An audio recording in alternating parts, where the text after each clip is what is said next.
Welcome to our channel. Today we how to authenticate with Mailchimp API using OAuth 2.0, quick tutorial step by step clearly. To authenticate with the Mailchimp API using OAuth 2.0, start by creating a Mailchimp account if you haven't already. Once logged in, navigate to the Mailchimp developer portal. Here, you will need to create a new application. Click on Create App, then fill out the required details such as the app name and related website. Make sure to set the necessary permissions based on what your application needs. After creating the app, locate your client ID and client secret in the app settings.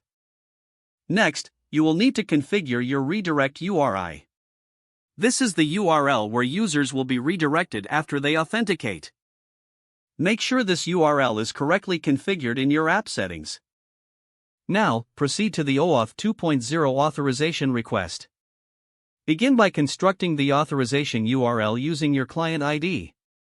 The URL will include parameters such as response_type, redirect_URI, and scope.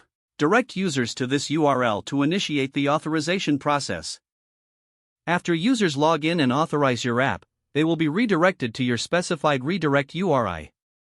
This URI will contain an authorization code in the URL parameters. You need to extract this authorization code from the URL.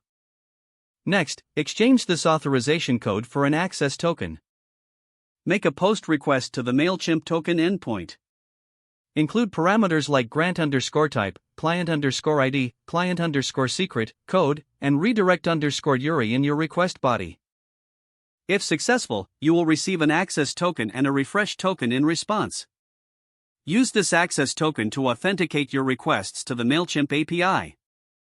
Remember that access tokens expire, so use the refresh token to obtain a new access token when needed. Finally, test your API requests to ensure everything is working correctly. Congratulations, you have successfully authenticated with the Mailchimp API using OAuth 2.0. If the page does not load, refresh the browser or try again in a private or incognito window. Make sure you are using the correct email address, then retype it carefully to avoid small typos. If your password is not accepted, use the reset option and create a new strong password you can remember. Check your spam folder for verification or security emails, then complete any requested confirmation steps. Don't forget to like this video and subscribe to our channel for more step-by-step tech guides.